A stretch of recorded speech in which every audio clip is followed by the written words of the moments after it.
जाए पहलगाम में हिंदू अपनी वेकेशन मना रहे हों, घूमने गए हों और उनका धर्म पूछ पूछ के चुन चुन के पाकिस्तानी बैक्ड टेररिस्ट ने उनके ऊपर हमला किया हो। जाए ऑस्ट्रेलिया जो सोचे मैं बहुत दूर हूं पाकिस्तान से, अपने में एक आइलैंड हूं, मेरे में इतनी आबादी नहीं, वहां पे भी पाकिस्तानी ओरिजिन के और बाप बेटा मतलब घर में ही क्या सीख रहे थे, दोनों ने मिलके जूस के सेलिब्रेटेड डे हैनुका फेस्टिवल के ऊपर अटैक किया। कहा जा रहा है 16 लोगों की जान जा चुकी है, 40 अभी भी इंजर्ड हैं। तो ये जो पूरा टेरर अटैक हो रहा है सिलेक्टिवली होता है, कभी जूस पे, कभी तेल अवीव पे फेस्टिवल हो, डांस कर रहे हो तब सेफ नहीं, कश्मीर घूमने गए हो या दिल्ली के अंदर रेड लाइट पे खड़े हो, रेड फोर्ट ब्लास्ट हो तब सेफ नहीं, चाहे ऑस्ट्रेलिया में हो डिस्टेंस भी आपको नहीं बचा रहा, और वहां पे तो कोई भारत के इंटरनल रीजंस नहीं है जिसके लिए आपने किया, तब भी आप पाकिस्तान से आके ऐसा हमला करते हो। और कितना प्रूफ मिला है कि पाकिस्तान क्रिकेट जर्सी पहनता था, ये बात उनके लिए भी है जो क्रिकेट टीम्स को सपोर्ट करते हैं पाकिस्तान की। तो ये भारत के लिए कितनी चिंता है, वर्ल्ड के लिए कितनी चिंता है, वो सब डिस्कस करने के लिए हमारे साथ जुड़े हैं मेजर जनरल अश्विनी वैष्टी, और हम उनसे बात करेंगे स्वैजी से कि हम किस तरह इस पूरे डेंजर को टैकल कर सकते हैं और इसके अंदर क्या ब्लूप्रिंट्स हैं, क्योंकि आपने बहुत समय बिताया है सबसे डील करते हुए सर। हाँ बिल्कुल, देखो इश्करन, एक बात तो सच्चाई है, आपने दो चार एग्जाम्पल दिए, इसमें सिमिलैरिटी बहुत है। जो पहलगाम में वहाँ 26 निहत्थे लोगों को मारा गया और वो भी उनका धर्म पूछ के, और यहीं पर जो हुआ है ये पर भी जो बोंदी बीच के अंदर एक जूस कम्युनिटी अपना फेस्टिवल सेलिब्रेट करी थी, उनको मालूम था इसमें ज्यादातर जूस हैं और इस पे हमला हुआ और 16 आदमियों से ज्यादा लोगों को मार दिया, 40 से ज्यादा घायल हैं। तो ये कहीं ना कहीं इस्लामिक फंडामेंटलिज्म जो है वो फैलता जा रहा है, इसमें कोई शक नहीं। अगर आप देखें, इसकी एक और सिमिलैरिटी है जो 7 अक्टूबर 2023 को हुआ, जिस प्रकार से जूस कम्युनिटी के ऊपर हमास ने हमला किया था इजराइल पे, वहां पर करीब करीब 250 लोगों को बंदी बना के लेके 1200 लोगों को मारा था, और यही नहीं, वहां पर छोटे छोटे बच्चों को कत्ल किया, औरतों का रेप किया। तो अगर आप देखें कि कहीं ना कहीं ये बढ़ता जा रहा है, और अब जिस प्रकार से जूस के अगेंस्ट ये एंटी सेमेटिक जो पूरे वर्ल्ड में फैलता जा रहा है, और इसके लिए काफी गवर्नमेंटें भी जिम्मेवार हैं, क्योंकि वो सॉफ्ट है, वो कहीं ना कहीं आग में घी डालने का काम करते हैं, जैसे कि ऑस्ट्रेलियन गवर्नमेंट ने किया। उस पर एक्शन नहीं, क्योंकि ये पहले भी ऐसा हुआ था और इसराइल ने ऑस्ट्रेलिया को अगवा किया था कि ऐसा कुछ हो सकता है, इंटेलिजेंस भी शेयर की थी, मगर डेमोक्रेसी के नाम पे जो एक प्रकार से खुलापन देते हैं ये जो देश, ये फिर ये विक्टिम बनते हैं। और ये सच्चाई है कि ये जो दोनों ड्यू हैं, फादर और सन का, जो कि एक सजाद अकरम है और नवीद अकरम, ये एक इस्लामिक स्टेट से प्रभावित थे। पॉइंट तो एक, सबसे पहले पॉइंट तो ये है। दूसरा पॉइंट ये है कि ये पाकिस्तान मूल के हैं, और पाकिस्तान क्रिकेट टीम की भी जो यूनिफॉर्म पहनी हुई थी, जो जर्सी पहनी हुई थी नवीद अकरम में, तो ये एक बड़ा चिंता का विषय है, क्योंकि जिस प्रकार से पाकिस्तान की इन्वॉल्वमेंट टेररिस्ट एक्शनों में हो रही है पूरे वर्ल्ड में, जो अगर आप देखें पूरे वर्ल्ड के अंदर टॉप 100 टेररिस्ट हैं, उसमें 87 वो आतंकवादी हैं, या तो वो पाकिस्तान से बिलोंग करते हैं या उनकी रूट्स पाकिस्तान से। और पाकिस्तान में आज आतंकवाद इस हद से फैल गया है कि वो जब हिलेरी क्लिंटन 2013 में आई थी as a secretary of state, उसने पाकिस्तान को अगवा किया था कि अगर आप अपने घर में सांप पालेंगे और आप ये सोचेंगे कि आपके पड़ोसी को डसेगा, एक दिन वो आपको भी डसेगा। तो ये जो तहरीके तालिबान पाकिस्तान के बारे में पाकिस्तान बोलता है कि हम आतंकवाद का विक्टिम हैं, ये कोई आसमान से नहीं गिरा, ये पाकिस्तान के मदरसा से पैदा हुआ है। मगर पाकिस्तान तो समझता नहीं, गुड और बैड टेररिस्ट में फर्क करता है। वो आतंकवादी जिसको भारत की तरफ भेजता है उसको ये गुड टेररिस्ट बोलता है, लश्कर तोबा जैसे मोहम्मद को, और जो इनको मारता है उसको ये बैड टेररिस्ट। तो ये सच्चाई है जो ऑस्ट्रेलिया में हुआ है, सिडनी के अंदर बोंदी बीच के ऊपर, ये एक प्रकार से बहुत खतरे की घंटी है। और ये जो है हमें भी चौकन्ना रहना पड़ेगा, क्योंकि हमारे पास भी जूस की पॉपुलेशन है बॉम्बे में, और हम कैसे भूल सकते हैं 26/11 को, जो यह हादसा हुआ था। मगर वाकई मैं 3 चीजें इसमें बहुत इंपॉर्टेंट बताना चाहूंगा कि भाई एक तो ये इस्लामिक माइंडसेट है, आईएसएस से प्रेरित थे, दोनों का कहीं ना कहीं लिंक है पाकिस्तान से। और जो दूसरा पॉइंट है, कहीं ना कहीं ऑस्ट्रेलियन गवर्नमेंट ने जो प्रो डेमोक्रेसी के कहने पे और प्रो डेमोक्रेसी दिखाने के लिए जैसे वो खुलापन करते हैं, इससे ये एंटी सेमिटिक जो सेंटिमेंट बढ़ते हैं। और तीसरा जो है कि इंटेलिजेंस मिलते हुए भी उन्होंने कोई एक्शन नहीं लिया, तो आप देखेंगे इस टाइप का एक्शन होगा। और आज की तारीख में मुझे लगता है ऑस्ट्रेलिया काफी हद तक इससे हिल गया है, जो ये हुआ है, बहुत बड़ा हमला हुआ है बौद्ध बीच पे। जनरल साहब, मैं इस पहले पॉइंट पे आना चाहूंगा क्योंकि आपने बहुत इंपॉर्टेंट पॉइंट बोला। डेमोक्रेसी की आड़ में भारत में भी डेमोक्रेसी है, डेमोक्रेसी की बहुत रिस्ट्रिक्शंस हैं। आपने जब आर्मी में आपने देखा है कि डेमोक्रेसी के अंदर एनजीओज आ जाते हैं, कोर्ट्स आ जाते हैं, अगर आप डिसाइसिव एक्शन ले, टफ एक्शन ले। तो मैं सिर्फ पहले पॉइंट को भारत से जोड़ते हुए करना चाहूंगा कि एज अ सर्विंग ऑफिसर आपने डेमोक्रेसी के अंदर क्या क्या वो रिस्ट्रिक्शंस पाई और उनसे कैसे डील किया जाए, कहाँ की टेरर को इफेक्टिवली रोका जाए। क्योंकि अभी हमने देखा कुछ लोग हैं, इकोसिस्टम है, वो कह रहे हैं टेररिस्ट के भी ह्यूमन राइट्स हैं, टेररिस्ट के साथ भी आप एक लेवल से ऊपर नहीं करना चाहिए आपको। वो लाखों लोगों को, हजारों लोगों को, 100 लोगों को मारने की मंशा से आया है, पर उसके ह्यूमन राइट्स हैं। तो ये पूरा जो डेमोक्रेसी के अंदर प्ले होता है वो कितना डिफिकल्ट हो जाता है सिक्योरिटी एजेंसीज को डील कर पाने में।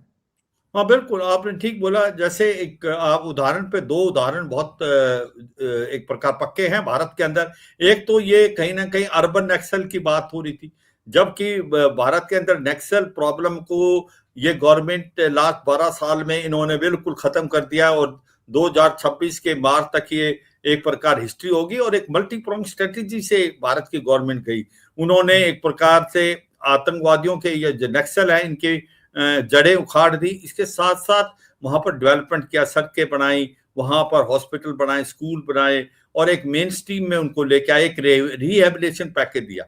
मगर जो अर्बन नक्सल थे, जो ये डेमोक्रेसी के ये वो कहते हैं लेफ्ट लिबरल हैं, वो बातें करते हैं कि भाई इनका भी ह्यूमन राइट होना चाहिए, आप इनके ऊपर वायलेंस यूज कर रहे हो।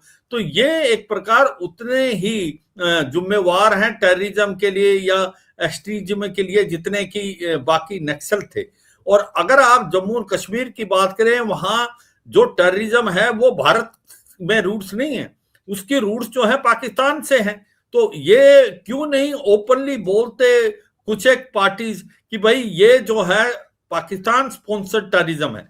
क्योंकि पाकिस्तान की जो पॉलिसी है, ब्लीड इंडिया विद 1000 कट्स, जो हाइब्रिड वॉरफेयर करता है, वो नहीं रुकने वाला। और भारत में जो अपनी सिक्योरिटी फोर्स के ऊपर ही उंगली उठाई जाती है, अपनी गवर्नमेंट पे उंगली जाई जाती है कि भाई इनके ऊपर ह्यूमन राइट वायलेशन नहीं होती है। आतंकवादियों पे क्या, उन्होंने लोगों को मारा, निहत्थों को। और मैं ये बताना चाहूंगा अपने व्यूअर्स को, जो कश्मीर के अंदर जितने ज्यादा मुसलमान कश्मीरी मारे गए हैं इन आतंकवादियों से, क्योंकि ये आतंकवादियों का कोई धर्म नहीं है, इनको पाकिस्तान भेजता है और एक प्रकार वायलेंस क्रिएट करने के लिए भारत में। तो ये सच्चाई है कि हमें झांक के देखना चाहिए कि आतंकवाद किसी को नहीं छोड़ता है। और यही पाकिस्तान का हो रहा आज हालात। पाकिस्तान ने आतंकवाद का साथ दिया, आज पाकिस्तान सिविल वार की तरफ जा रहा है। और ऐसे पाकिस्तान रहा तो उसके 4 टुकड़े होंगे, खैबर पख्तूनख्वा, बलूचिस्तान, सिंध और पंजाब। और उसकी वजह कोई और नहीं, उसकी वजह पाकिस्तान खुद है।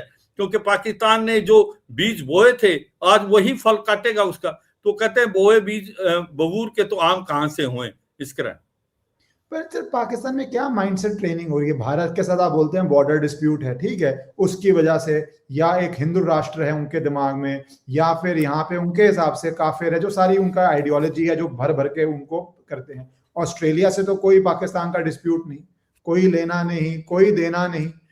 वहां पे जाके आप ऐसा हमला कैरी आउट करते हैं, तो ये तो पाकिस्तान के अंदर की ट्रेनिंग है, जहां पे आप पूरे वर्ल्ड में, अब उसको लोग बोल देंगे एक्सट्रीमिज्म है, पर क्या ये एक्सट्रीमिज्म है या वहां की बेसिक कोर ट्रेनिंग है पाकिस्तान के अंदर कि आपके अंदर इतनी नफरत वो भर रहे हैं कि आप वर्ल्ड में कहीं पर भी जाएं आप एक डेंजर बन रहे हैं। हाँ बिल्कुल, आपने ठीक बोला अस्करन कि ये एक प्रकार से जो बच्चे को सिखाया जाता है, जो मदरसा में या आपके जो मॉस्क में मुल्ला बताते हैं, अगर आप एक प्रकार वायलेंस सिखाएंगे, दूसरे देशों के दूसरे रिलीजन के बारे में हेट सिखाएंगे, तो फिर बच्चे वैसा ही करेंगे। वो आप रेडिकलाइज कर देते हो स्टार्टिंग से। और ये क्यों है कि आज सबसे ज्यादा आतंकवादी पाकिस्तान से पैदा हो रहे हैं, और कहीं भी कोई भी आतंकवादी हमला हो तो पहली उंगली जो उठती है वो पाकिस्तान पे। तो पाकिस्तान को अंदर झांक के देखना पड़ेगा कि आज तक और देशों पे नहीं, और मुस्लिम कंट्रीज भी हैं, वो काफी डेमोक्रेसी भी है, उनमें डेवलपमेंट भी है, और उनके अंदर सेकुलरिज्म काफी हद तक है। मगर पाकिस्तान वैसे तो अपने आप को सेकुलर कहता है, मगर सेकुलर नाम की क्या चीज है? वहां पर 23% हिंदू, सिख, ईसाई और जूस थे जब पाकिस्तान और भारत अलग अलग बने। आज वो घट के 1% रह गए, क्योंकि हुआ क्या है, इतना इन टॉलरेंस है दूसरे रिलीजनों के पीछे, या तो उनको मार दिया गया है, या उनको कन्वर्ट कर दिया गया है, या वो भाग गए। तो सच्चाई है, पाकिस्तान में जहर दिया जाता है बच्चों को, और उससे उनका माइंडसेट ऐसा हो जाता है, रेडिकलाइजेशन हो जाता है, और फिर वो एक प्रकार सोसाइटी के लिए खतरा। अब ये जो ऑस्ट्रेलिया में हुआ, एक प्रकार से ये दिखाता है वर्ल्ड को कि आप ये डेमोक्रेसी के नाम पे अगर आप इस टाइप की एक्टिविटी को पनपने देंगे तो आपके देश को ही दीमक की तरह खा जाएगा। ये जो अभी नाविद अकरम था, ये 2019 में इसके ऊपर कोई ना कोई आईएसएस का मिलाप होने का, आईएसएस से लिंक होने की बात आई थी, मगर इसको छोड़ दिया गया उस समय, और आज उसने क्या किया ये देखें। सर तो बता ये भी रहे हैं समझना कि पड़ेगा। दो आईएसएस के फ्लैग्स रिकवर हुए हैं उसकी गाड़ी में, जो बॉन्डी बीच पे पार्क थी। बॉन्डी बीच है, लोग वहां पे स्विम करने जाते हैं, वहां पे डे स्पेंड करने जाते हैं, विद फैमिली चिल करने जाते हैं, और कोई एक्सपेक्ट नहीं कर रहा होता। और ऑस्ट्रेलिया में बहुत रेयर हुए हैं इस तरह के टेरर अटैक्स, क्योंकि डिस्टेंस उनके लिए था।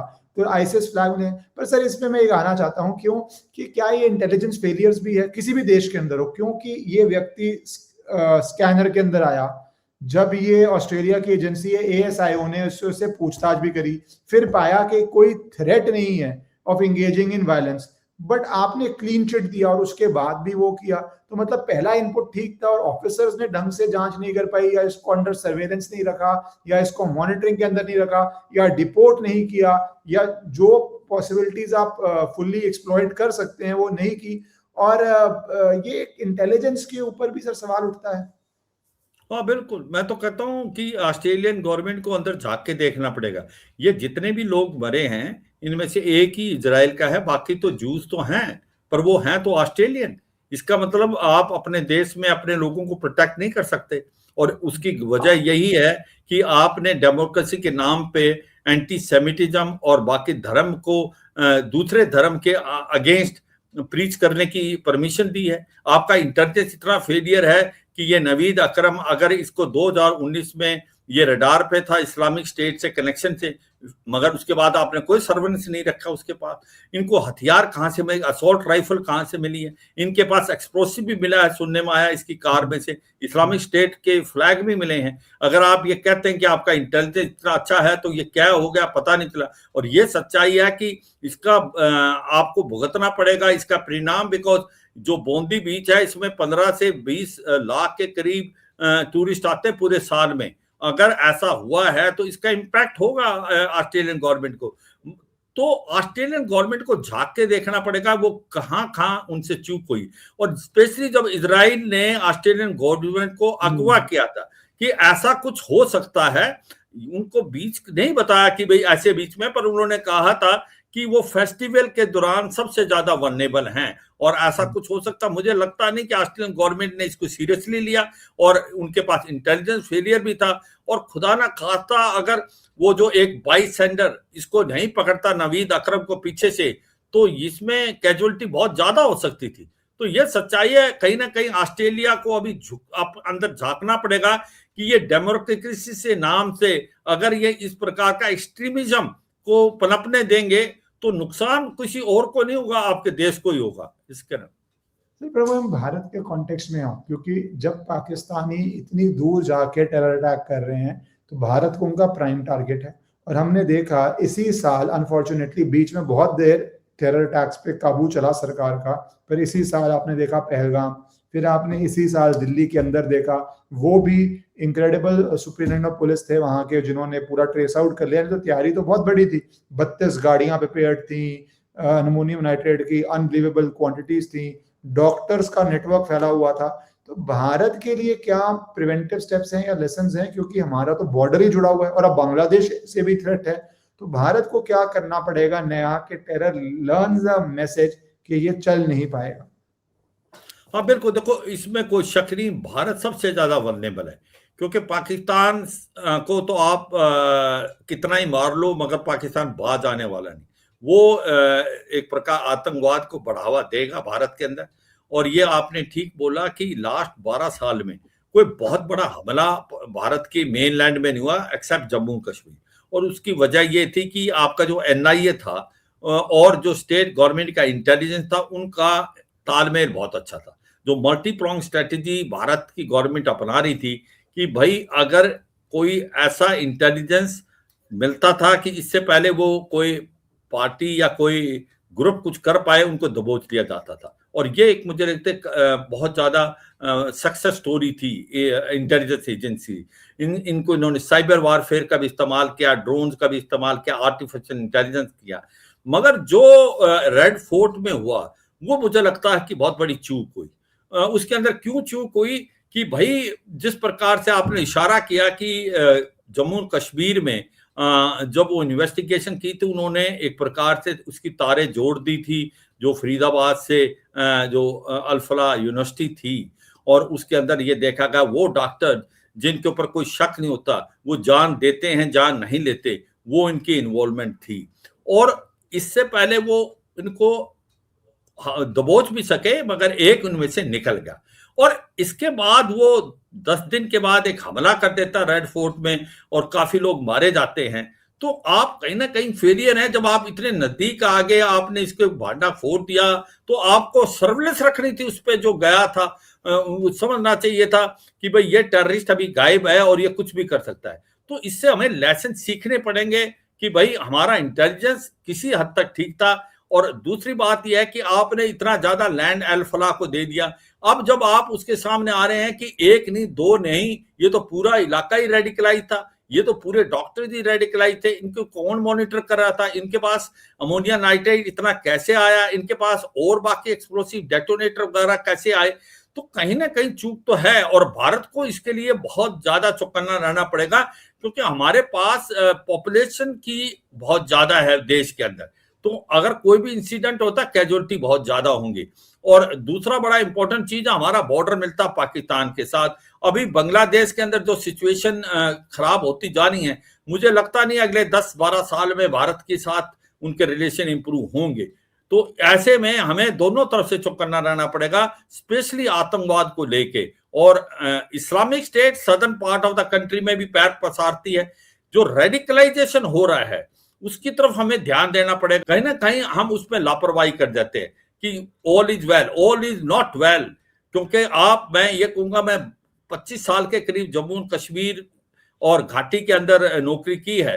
हमने वहां के आतंकवाद की बाय एंड लार्ज कबर तोड़ दी है, मगर अभी तक हम क्या नहीं कर पाए हैं कि वो जो रेडिकलाइजेशन है साउथ कश्मीर में, वो कम हुआ है पर खत्म नहीं हुआ है। और वहीं से बीच ये फैलता है। और अभी भी ये जो आपको हुआ था अल-फलाह के अंदर, इसकी अगर आप रूट्स देखें तो आपको वहीं पर जाती नजर आ रही हैं।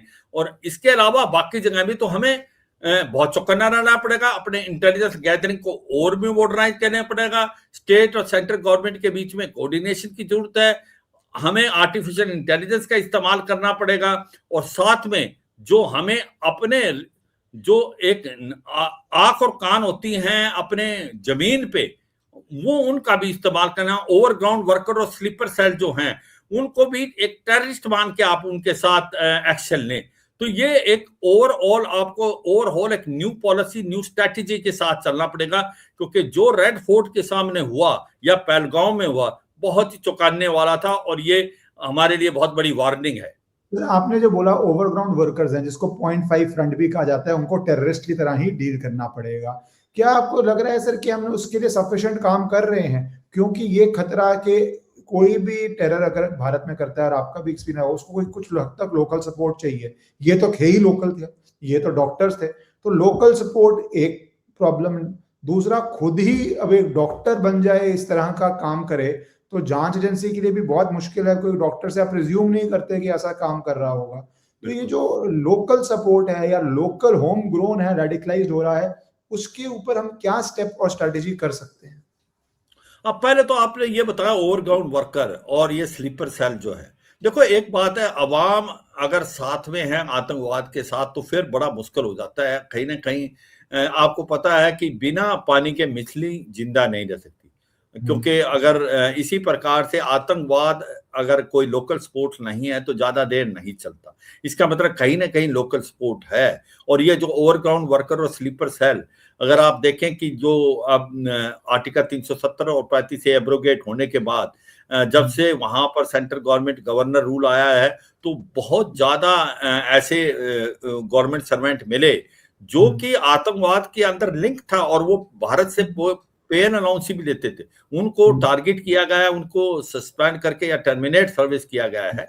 दूसरा, ये ओवरग्राउंड वर्कर और स्लीपर सेल को आप वही एक्शन ले जिस प्रकार आतंकवादियों पे लिया जाता है। उनको आप आतंकवादी लेके चलें, क्योंकि जब तक आप इनको खत्म नहीं करेंगे तब तक आप आतंकवाद को खत्म करना बड़ा मुश्किल है। तीसरा, जो आपने बात की कि भाई ये जो डॉक्टर्स थे अल फलाह यूनिवर्सिटी में, ये जो ज्यादातर कश्मीर घाटी के थे, तो ये तो खुद ही डॉक्टर थे, तो ये कैसे? और ये तो पढ़े लिखे थे, क्योंकि अब तक हम यही कहते थे कि भाई आतंकवाद में वो लोग जाते हैं जो ज्यादा पढ़े लिखे होते या वो अनप्रिविलेज सोसाइटी से आते हैं। इनके पास तो सब कुछ था, इनको सोसाइटी ने सब कुछ दिया, डॉक्टर बनाया, पैसा लगाया गवर्नमेंट ने इसके उनके ऊपर, और आज ये आतंकवादी घटनाएं करें। तो ये सच्चाई है कि इनका माइंडसेट जो रेडिकलाइजेशन होती है बचपन से, उसकी तरफ हमें देखना पड़ेगा। और वो मैंने बताया कि जो स्कूलों में, मॉस्क में या आपके बाकी इलाकों में, उसकी तरफ मुझे लगता है नजर डालनी पड़ेगी। हाँ, मैं ये मानता हूं कि हमें और डेवलपमेंट करनी है। जितनी सोसाइटी में डेवलपमेंट करोगे, मेन स्ट्रीम में लाओगे, क्योंकि ये जरूरी है, भारत का बहुत इंपॉर्टेंट हिस्सा है जम्मू कश्मीर, इसको मेन स्ट्रीम। मैं यही कह सकता हूँ जो मैंने 20 साल में देखा मेन आज। स्ट्रीम का जो सर, जो ये मेन स्ट्रीम की हम बात करते हैं, डॉक्टर से ज्यादा मेन स्ट्रीम में कौन होगा? डॉक्टर से ज्यादा प्रिविलेज कौन होगा? डॉक्टर तो ग्लोबली, इंडिया छोड़िए, वर्ल्ड में कहीं पे भी आप डॉक्टर हैं तो आप 1% हैं वर्ल्ड के, in terms of status, education, money, influence, respect, जो भी पैरामीटर बना लें। तो सर ये क्या हमें ये ओल्ड डॉक्ट्रिन नहीं है कि हम इंप्रूवमेंट करें, मेन स्ट्रीम में लाएं, पैसा दें? जहां पे दिमाग में रेडिकलाइजेशन आ रही है तो उसमें एजुकेशन से तो उल्टा आप ज्यादा डेंजरस बन रहे हैं। हाँ, आपके पॉइंट में दम है कि बिल्कुल ठीक है कि भाई ये इनके पास तो सब कुछ था, हमने सब कुछ दिया, और फिर भी ये आतंकवाद की तरफ गए। तो कहीं ना कहीं क्या वजह है कि डेवलपमेंट भी होगी और अब हम कह रहे हैं फिर भी ये आतंकवाद बन। इस चीज को हमें देखना पड़ेगा कि ऐसा क्या रेडिकलाइजेशन हो रहा है, कहाँ ये पैदा हो रहे हैं, क्योंकि एक दिन में तो कोई पैदा होता नहीं, पेट से तो कोई निकल के आतंकवादी नहीं, कहीं ना कहीं इन्वायरमेंट, कहीं ना कहीं उनको सिखलाई दी जा रही है, इसकी तरफ ध्यान देना पड़े। मगर मैं इसको एक पॉइंट को ये बताने की कोशिश कर रहा था कि जो जम्मू कश्मीर में डेवलपमेंट हुई है लास्ट करीब के 12 से 15 साल में, वो इतनी हुई है कि वो इंडिया के दूसरे हिस्से में नहीं हुई है। सड़कों का जाल बिछ गया है, हॉस्पिटल बन गए हैं, स्कूल बन गए हैं, आईएम बन गए हैं, मेडिकल कॉलेज आ गया है, वहां पर टूरिज्म इंडस्ट्री इतना अच्छा कर रही है, रिकॉर्ड टाइम टूरिज्म है, लोग खुश हैं उनके बेनिस्बत की। आप अगर पीओके के देखें, वहां पर लोग भूखे मर रहे हैं। मगर जब ये आतंकवादी घटनाएं ऐसे देखते हैं कि वहां के डॉक्टर आतंकवादियों के के अंदर इन्वॉल्व है, तो एक शक पैदा होता है, इसमें कोई नहीं। मगर वो देखना पड़ेगा कि इनकी जड़, इनके रीजन क्या, क्यों रेडिकलाइज हुए, कहाँ रेडिकलाइज हुए। क्योंकि जब फंडामेंटल रेडिकलाइजेशन हो जाती है किसी धर्म के नाम को लेके, फिर पढ़ाई उसके काम नहीं देती। बल्कि आपने ठीक बोला, पढ़ा लिखा रेडिकल यूथ बहुत डेंजरस है, क्योंकि उसको नॉलेज है। वो जैसे कि अब ये नाइट्रेट, अमोनिया नाइट्रेट की बात हो रही थी कि इसको डेटोनेट कैसे किया गया, ये क्या डेटोनेटर का भी कुछ ऐसा भी सुनने में आया, ऐसा भी केमिकल है जो उसको मिक्स करने पर डेटोनेटर की भी जरूरत नहीं पड़ती, तो वो भी इस्तेमाल कर सकते हैं। इसका मतलब अगर कोई पढ़ा लिखा है, डॉक्टर जैसा वेल क्वालिफाइड है, तो वो तो बहुत ज्यादा डेंजरस बन सकता है अगर वो ट्रैक से बाहर निकल जाता है। तो ये भारत की गवर्नमेंट के लिए बहुत बड़ी चुनौती है। हमारी इंटेलिजेंसी सिक्योरिटी एजेंसी इसको नएपन से देखना, क्यों, कहाँ हो रहे हैं, कौन कर रहा है, कैसे इसके समाधान हो, और मल्टी प्रोंग स्ट्रेटेजी करनी पड़ेगी। क्योंकि आज ये रेड फोर्ट में हुआ तो हो सकता, मैं ये कहता हूं अब भी कि इसकी वजह यही है कि हमारा जो नेटवर्क है, एनआईए का काम है, कोऑर्डिनेशन स्टेट और सेंट्रल गवर्नमेंट में, वो काफी इंप्रूवमेंट हुई है, काबिल तारीफ है। मगर अभी भी मुझे लगता वार्निंग है, स्पेशली जो हमारा रेड फोर्ट के सामने हुआ, कि हमें बहुत आगे बढ़ना है, अभी भी कोऑर्डिनेशन की जरूरत है, स्पेशली स्टेट सेंट्रल गवर्नमेंट में। और ऐसे यूथ जिनको हमने कभी सोचा भी नहीं था, वो रेडिकलाइज। मैं एक आना चाहता हूं पाकिस्तान पे, क्योंकि हमने ऑपरेशन सिंदूर किया towards the end of the debate. मुझे थोड़ा पाकिस्तान या बांग्लादेश दोनों है, हमने ऑपरेशन सिंदूर किया, एक गेम चेंजिंग डॉक्ट्रिन करी कि पहले बालाकोट किया, पाकिस्तान प्रॉपर में किया, इस बार उनकी एयरबेस टारगेट करी। आपको क्या लगता है कि ये जो हमारी स्ट्रैटेजी बनी, इसके बाद हमने ऑपरेशन सिंदूर 2.0 नहीं किया, पर कुछ स्टेटमेंट्स आई कि जब तक पाकिस्तान अपनी जमीन नहीं हारेगा तब तक वो मानेगा नहीं कि वो हारा है। 1971 भी वो जीत गया होता अनलेस बांग्लादेश टूटा होता। इनफैक्ट मैं अखबार में देख रहा था कि उस दिन की, जिस दिन भी वो बांग्लादेश सरेंडर भी कर रहा है, उससे एक दिन पहले तक दिखा रहा है पाकिस्तानी वेस्टर्न पाकिस्तान में कि वो जीत रहे हैं। तो आपको क्या लगता है कि पाकिस्तान नहीं रुक रहा तो ये एक वॉर अब पाकिस्तान के साथ इनएविटेबल हो रही है, जैसे इजराइल घुसा हमास के अगेंस्ट कि भैया घुस के आपको टेरर को जड़ से खत्म करना पड़ेगा? आपको लगता है कि इनएविटेबल है ये वॉर, या आपको लगता है कि आर्मी को या लीडरशिप को क्या स्ट्रेटेजी बनानी पड़ेगी पाकिस्तान के अगेंस्ट? हाँ बिल्कुल, देखो इसमें कोई शक नहीं, ये आतंकवाद की जड़ें पाकिस्तान में है, और जब तक आप जड़ों को नहीं निकालेंगे तब तक ये आतंकवाद भारत में खत्म नहीं होगा। और आपने ठीक बोला कि हमने सर्जिकल स्ट्राइक किया, उसके बाद बालाकोट किया, मगर फिर भी पहलगाम होगा। तो मगर इस बार जो जिस स्केल पे ऑपरेशन सिंदूर किया, मुझे लगता है कि अभी पाकिस्तान के अंदर घबराहट तो है, क्योंकि हमने 6-7 तारीख की रात को उनके नो टेरर इंफ्रास्ट्रक्चर बर्बाद करे, जिसके अंदर लश्कर तोबा जैसे मोहम्मद हिजबुल मुजाहिदीन का हेडक्वार्टर था, चाहे मुदीर का में भावलपुर और मुजफ्फराबाद में। उसके बाद मसूद अजहर के 10 से 12 फैमिली मेंबर माने, अब वो डर गए हैं, अब वो शिफ्ट कर रहे हैं अपने ये जो हेडक्वार्टर्स हैं थोड़ा सा वेस्ट की तरफ। इसके साथ हमने जो 9-10 की रात को इनके 11 फ्रंटलाइन एयरफील्ड को बर्बाद कर दिया, चाहे वो नूर खान था या सरगोदा था या आपका रहीम यार खान या आपका स्कार्दू था।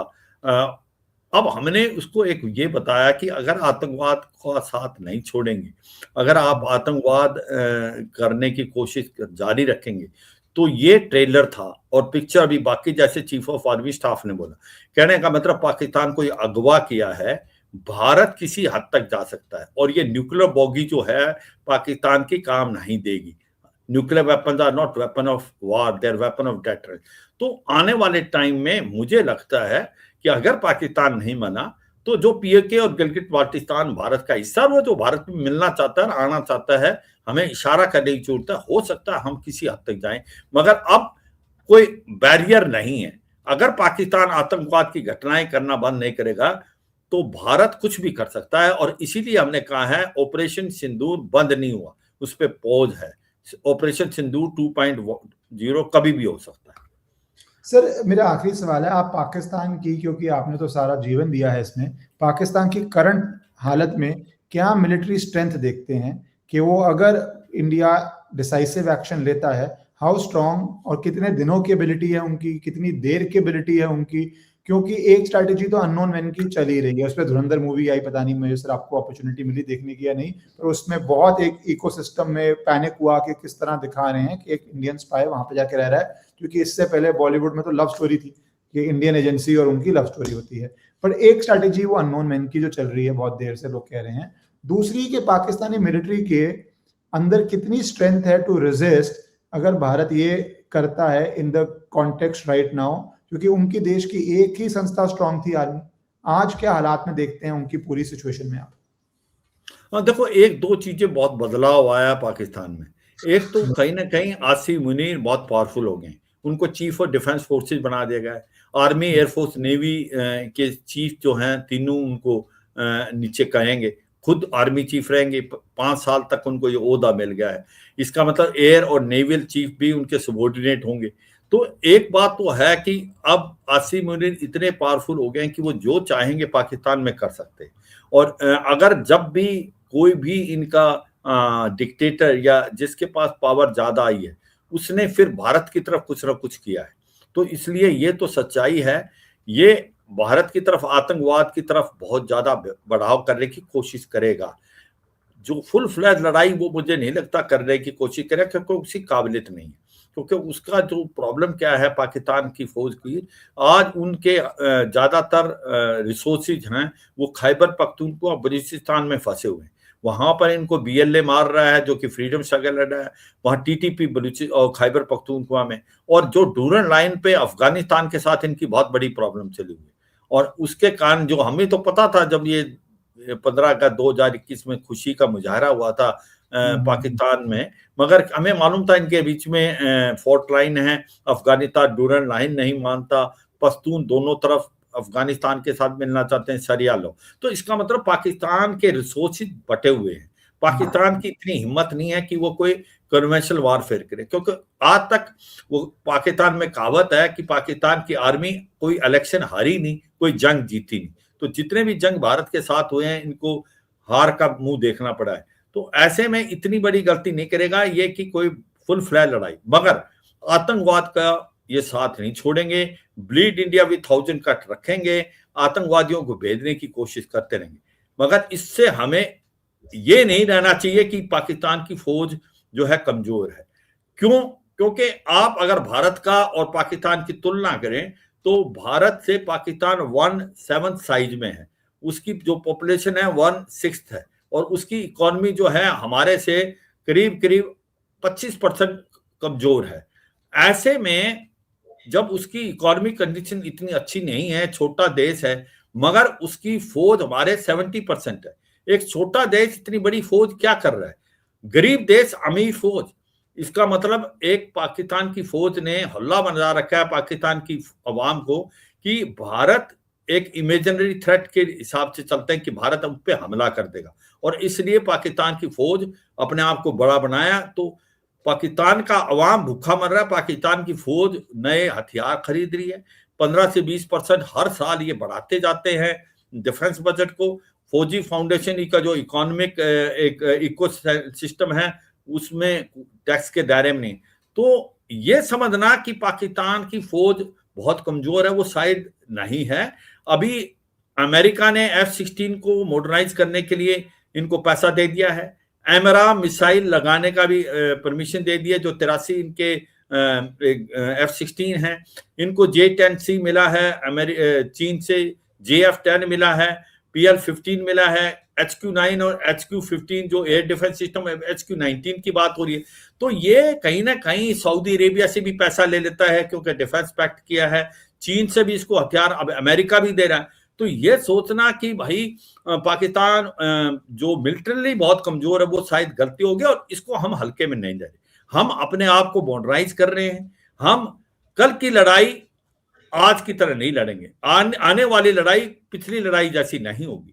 तो ऐसे में हम अपने आप को मॉडर्नाइज कर रहे हैं। हमें मालूम है कि थ्रेट परसेप्शन क्या है पाकिस्तान की तरफ से, पाकिस्तान क्या कोशिशें कर रहा है। मैं यही कहूंगा, ईंट का जवाब पत्थर से दिया जाएगा, सोच समझ के। तो ऑपरेशन सिंदूर अभी खत्म नहीं हुआ। जो एक तरफ के पाकिस्तान जो लोन्स पे है इस समय, यूएस लोन हो चाहे सऊदी लोन हो, लोन पे किसी भी देश की जंग लड़ने की एबिलिटी 2-4 दिन की हो सकती है। और पहली बार ही हुआ है, आईएसआई चीफ को कन्विट कर दिया, तो आर्मी के अंदर भी प्रॉपर लड़ाई और जंग चल रही है। तो ये आपको लगता नहीं कि हिस्टोरिक अपॉर्चुनिटी है भारत के पास भी, कि वो जिस तरह फंसे हुए हैं अफगानिस्तान बॉर्डर लाइन के ऊपर, बलूचिस्तान के ऊपर, कि अगर ये opportunity of Pakistan historic weakness है आर्मी की, कि इंडिया इस अपॉर्चुनिटी का एडवांटेज लेते हुए एक परमानेंट पाकिस्तान को डैमेज कर सकता है, समथिंग लाइक बांग्लादेश। देखो, हो सकता है, इसमें कोई शक नहीं, मगर मैं यही कह रहा हूं कि हर चीज को सोच समझ के चलना है। कई चीजें जो हैं वो ओपन डोमेन में नहीं है, आप और मुझे भी नहीं पता, और कुछ पता है वो हम यहाँ डिस्कस नहीं करेंगे। ये सच्चाई है कि भारत किसी देश पे हमला नहीं करता। भारत चाहता है शांति, मगर अगर पाकिस्तान आतंकवाद का साथ नहीं छोड़ता, वो कुछ करने की कोशिश करेगा, तो फिर वो अपने पैरों पे खुद कुहाड़ी मांग रहा है, तो भारत अब रुकेगा नहीं। आपने इशारा जो किया, मैं ये मानता हूं मॉडर्नाइज की तरफ पाकिस्तान जा रहा है, मगर कहाँ उसकी प्रॉब्लम है दो। एक तो उसके पास स्ट्रेटेजिक डेप्थ नहीं है, क्योंकि जो चौड़ाई है वो बहुत कम है और अफगानिस्तान उनके हाथों से निकल गया है। दूसरा, उसके पास इतनी काबिलियत और क्षमता नहीं है कि वो लंबा लड़ाई लड़ चुके। जैसे रशिया यूक्रेन वार ने दिखा दिया कि लड़ाई 4 साल भी चल सकती है, इजराइल हमास की वार ने भी दिखा दिया कि लड़ाई 2 साल भी चल सकती है। तो ऐसे में पाकिस्तान ज्यादा से ज्यादा छोटे टाइम के लिए तो फिर भी लड़ सके, ज्यादा टाइम उसकी काबिलियत और क्षमता नहीं है। और इस बार भारत के साथ उसकी मुठभेड़ हुई तो वाकई पाकिस्तान के टुकड़े हो जाएंगे, ये मुझे भी पूरा विश्वास है। मगर भारत अपने सोच समझ के चलेगा। मगर मैं जो बताने की कोशिश कर रहा हूं, पाकिस्तान को ये देश जो है लोन दे या कुछ दे, मगर वो मॉडर्नाइज की तरफ उसको, पाकिस्तान की इकोनॉमी खराब है, पॉलिटिकल इंस्टेबिलिटी है, आतंकवाद बढ़ रहा है, मगर पाकिस्तान की फौज अभी भी बढ़ती जा रही है, अभी भी नए हथियार ले रही है। तो ये एक चिंता है। मगर भारत के सामने पाकिस्तान की फौज टिक नहीं पाएगी, क्योंकि हमने अपने आप को मॉडर्नाइज भी किया, हम 4th लार्जेस्ट मिलिट्री पावर हैं और हमारी जो टैक्टिक स्ट्रेटेजी बहुत ज्यादा आगे है, और पाकिस्तान के अंदर काबिलियत और क्षमता नहीं है कि पाकिस्तान लंबी लड़ाई लड़ रहे। और सबसे ज्यादा पाकिस्तान की जो फोर्ट लाइन या पाकिस्तान की कमी है वो है पाकिस्तान की नेवी। भारत की नेवी जो है वो बहुत पावरफुल है, और मुझे लगता है कि इस बार जो अरेबियन सी में जो कराची की बात कर रहे थे हम ऑपरेशन सिंदूर की, हो सकता है अगर ये लड़ाई लंबी चलती तो हम उसके जो कराची फोर्ट था जो 71 था उसको रिपीट कर सकते थे, इसमें कोई नहीं। तो हमारी नेवी बहुत ज्यादा स्ट्रांग है, वो बहुत बड़ा प्लस पॉइंट है। तो मुझे लगता है कि अगर पाकिस्तान ने कोई हरकत की तो अगला जो जंग होगा पाकिस्तान के टुकड़े हो जाएंगे। इसके जी सर, थैंक यू सर, आपने इतना समय दिया पूरा टेरर अटैक को और पाकिस्तान पे स्ट्रैटेजी डिस्कस करने के लिए sir. Thank you. Thank you.